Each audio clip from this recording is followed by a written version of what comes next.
Good evening, everyone. Thank you for coming. Thank you to those of you that will see this at a later time. The title of this Dharma talk is There's Nothing to Seek. And I was inspired to share this Dharma talk when I was in San Diego the last few days at a conference. And we were staying at this resort, which one of my colleagues commented reminded him of Hawaii. The resort was a little bit run down. It wasn't like, but it was kind of funky and cool. It was right on the ocean, which is cool. But it had this waterfall and this like lazy river with a bunch of really big koi in it. And there were a lot of ducks. And I don't know about all of you, but I tend to hustle through my day and not notice things. Living in Sedona, it's easy to not notice the rocks, for example, that are so beautiful. And sometimes when I'm in a new environment, I will notice things more. Like I'm sure if I worked at that hotel, I wouldn't notice the koi and the ducks all the time. But I really noticed them. And there was one morning that I was up early and I went for a long walk on the beach as the sun was rising, and I definitely noticed the sunrise and the ocean. But I'm guessing if I lived in one of the condos along there, I probably would stop paying as much attention, right? And I've always loved ducks ever since I was a little kid. I think that the most transfixing color is the color of a mallard duck's head, because it's kind of green and kind of blue and you can't quite figure out what color it is. So you can imagine my delight as I was walking back to my room from my walk on the beach, and this pair of ducks, which I think mate for life, just kind of approached me, and they got really close to the point where the mischievous part of me was thinking, I wonder if I can touch one before they could fly away, right? They got really close, and I was like, well, that was a nice walk, but I'm on my way to my room, and I've got to shower, and I've got to put on my dress clothes, and I've got to be at this presentation, And I had this moment of, what if I just stopped and took in these ducks for a second?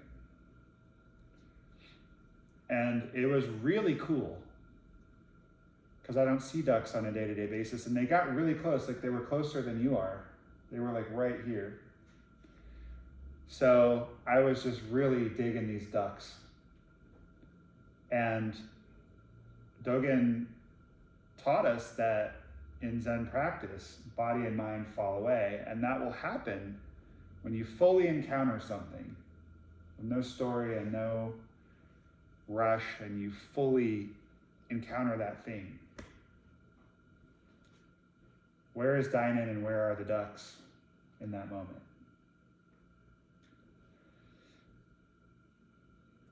So then two of my friends came around the corner and saw me staring at the ducks.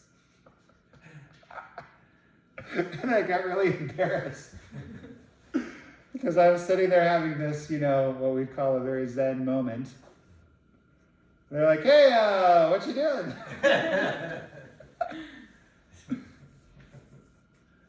So that got me thinking, is that one of the things that keeps us from being fully absorbed in the moment is being self-conscious? What if someone notices me doing that?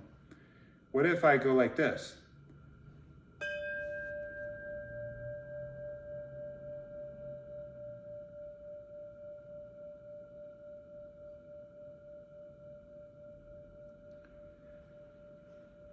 I mean, out of context, if you saw me sitting in the Zendo by myself going, Real good. You would think that was really weird. So I never really considered this during my life or my Zen career, but I think one of the things that keeps us from fully experiencing the moment and fully experiencing wonder and fully experiencing beauty is feeling self-conscious, our social conditioning around what will they think, and the Christian mystic Thomas Merton said, the mystic swims in the water that drowns the lunatic, right? So what's the difference between someone who's insane and someone who's a mystic? Both are able to experience reality in a different way. The only difference is that the mystic can come back to what we have all agreed upon to be the shared reality at whim, and an insane person can't. That's the only difference. We perceive that someone is crazy if they're sitting there staring at a flower for half an hour. And if you go up to them and you say, Billy, and they're like, and we would conclude that they're having some kind of dissociative episode or psychotic whatever. But if you see someone absorbed in looking at a flower and you go, Billy, and they go, yes, then maybe you think they're just a little weird, but they're not crazy. This Rakusu is new to me. And I remember when I first got my black Rakusu, like the one you guys are wearing, it was really novel to put on my Rakusu. But then I had it for so long before I got the purple one that came next that I kind of stopped thinking about it. Maybe eventually I won't really notice this Rakusu, but it's like, how can you not? I mean, it's so pretty, you know? Suzuki Roshi taught us about beginner's mind. There's a great book, Zen Mind, Beginner's Mind. If you haven't read it, I recommend it. That one of the things that our practice gives us is it gives us this fresh experience without a narrative. It's just what is happening right now. No story. Beginner's mind. You have a new job. Do you come in, do you go, well, I know this place. I know what to do. I got this. Or do you go, I don't know anything. I need to learn. Well, probably a bit of both, depending on the day. There's a nice middle ground where we are neither knowing nor not knowing. We're just doing it. One of my favorite koans is, absorbed in the flight of birds, he sees mindlessly. Or she sees mindlessly. What's the answer to that koan? Some of you have passed that koan. What I'm looking for in Dokusan when you're working on that koan is I'm looking for you to show me that there's no separation between you and the birds. There's no, I am looking at these birds. If I'm fully absorbed in the flight of the birds, where am I and where are the birds? And this is what I mean when I say there's nothing to seek. If we're really in beginner's mind all the time, do we know our best friend? Do we know our neighbor? Do we know our child? Do we know our beloved one? Can you ever fully know another person? No. But we've all seen the couple at the diner who've presumably been together 30 years that are in some kind of toxic monogamy, and they clearly despise each other. I just saw a couple like that at Chipotle the other day. It was so bad that it made me uncomfortable. I was like, oh, you poor people just hate your lives, hate each other.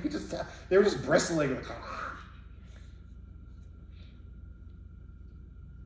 Maizumi Roshi, who's the root teacher in our lineage, Suzuki Roshi's contemporary. Suzuki came to San Francisco and Maizumi came to LA, both from Japan. Maizumi used to say, if you haven't seen someone for 2 minutes, you shouldn't assume that they're the same person. And when people ask me what I do for a living when I'm feeling snarky, I say I'm in the change business. And they go, what? I'm in the change business. Like, you make change? Yes. We're always changing. The thought that anyone would have trusted me with anything 25 years ago is ridiculous. So I'm the last person to judge any of our clients or students, you know. There's no fixed self. Therefore, there's nothing to seek. What are you trying to seek? You're trying to seek something that won't change. Oh, if I can just get that $1 million. Well, then guess what's going to happen? Either the $1 million will be wisely invested and it will become $2 million, or you'll spend it all, or you'll die. The $1 million, it's not real. Oh, if I can just sleep with that person, then I'll be happy.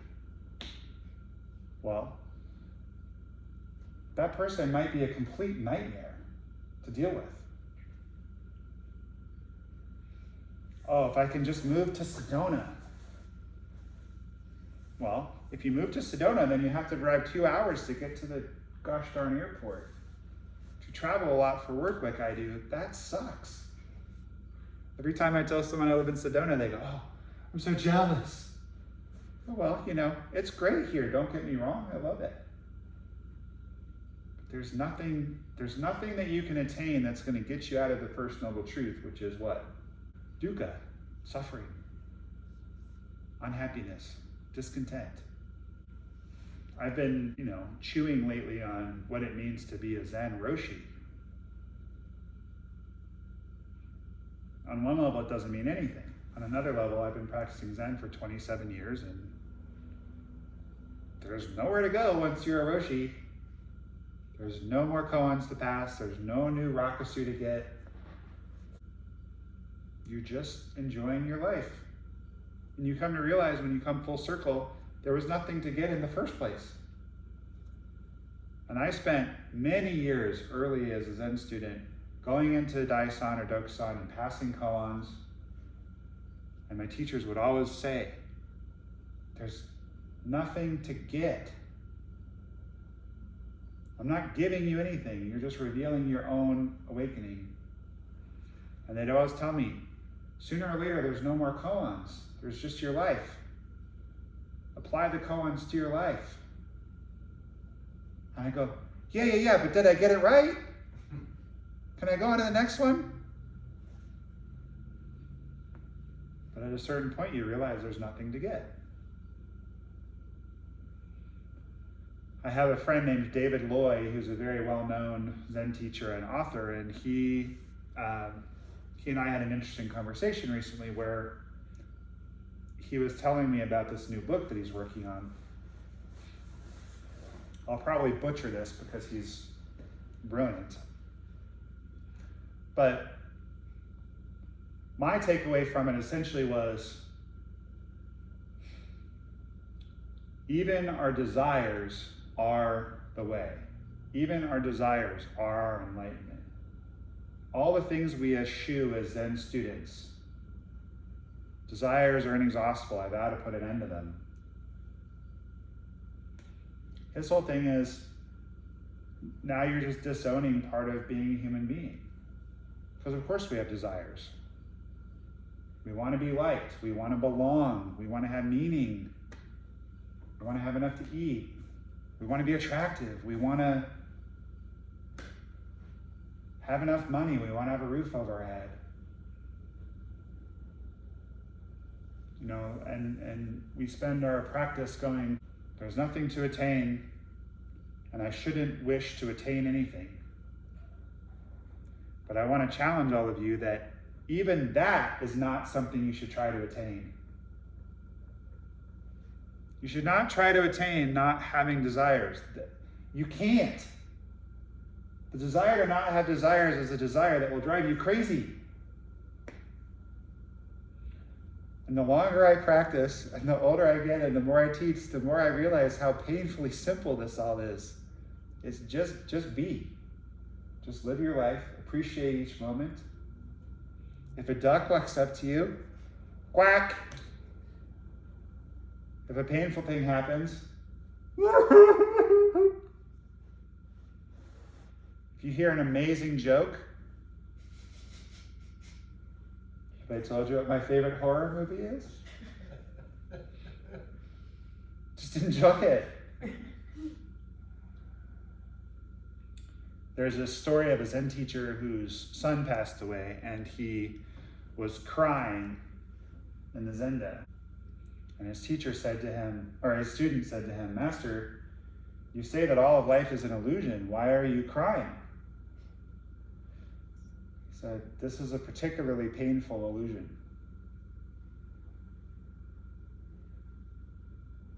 So I think a lot of people who don't study the Dharma are trying to get money, status, prestige, sex, whatever. People who start to study the Dharma try to achieve this nirvana where you don't have any desires.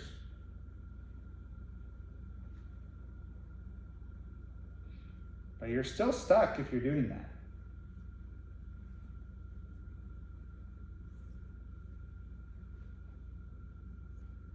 My first teacher, Dainin Roshi, used to say, if you're really holding on tight, that too is freedom. I love that. Because what's the difference between holding on tight as a Zen student and holding on tight not as a Zen student?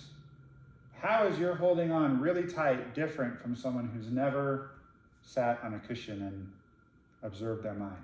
You realize you're holding on tight? That's right. What is you realize you're holding on tight? That's correct. We're aware that we're holding on tight. We're aware that we're embarrassed when two colleagues catch us at a professional conference gawking at a couple ducks like a 3-year-old. And one of these people refers to our business. And I think of him as being important. It's important what he thinks of me, not just because I care for me, but because it's important to the business. And then I spent about an hour obsessing about, oh my God, I shouldn't have been this weird Zen guy at the conference, and and he thinks I'm crazy. And then later on, he was like, he gave me this really nice compliment, and we had this really nice conversation, and then big hug, travel home safe, and it's clear to me that he really, thinks I'm great. I don't know anything.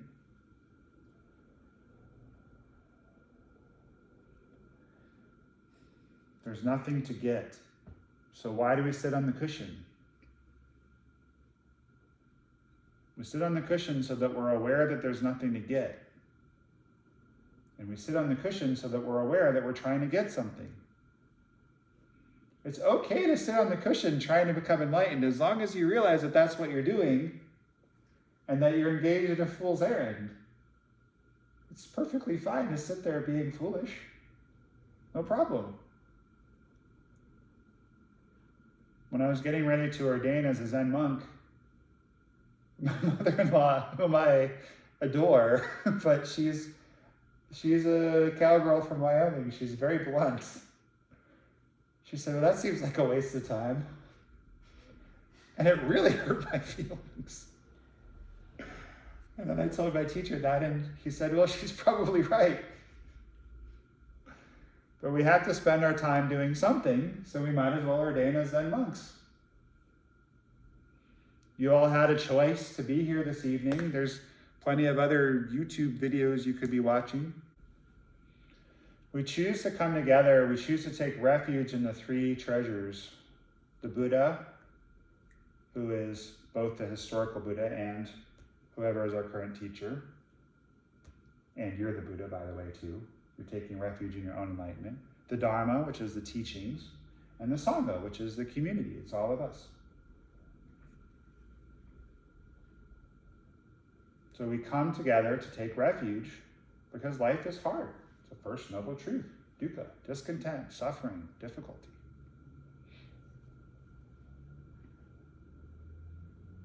But it's really important that we keep in mind that there's nothing to attain.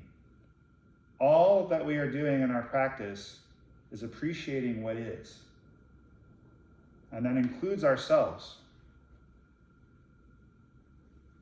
Dainin Roshi, my teacher, years ago, I hadn't seen him in a long time, and I went to see him, and he said, first thing he said when we sat down in Dokusan, "You like yourself?" And I said, "More and more all the time, Roshi." And he said, "Good, that's the point of this practice." When Maizumi used to say, "Let us appreciate," he didn't just mean let us appreciate out there, also in here, appreciate ourselves. If you have ADHD, you can appreciate the unique nature of your mind. If you're anxious, you can appreciate that you're hyper attuned and hyper aware.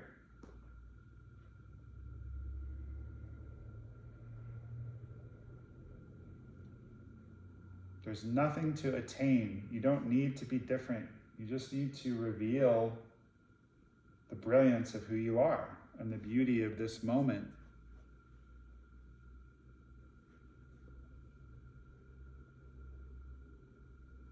So let's try to do that. Thank you all for being here. Thank you for your practice.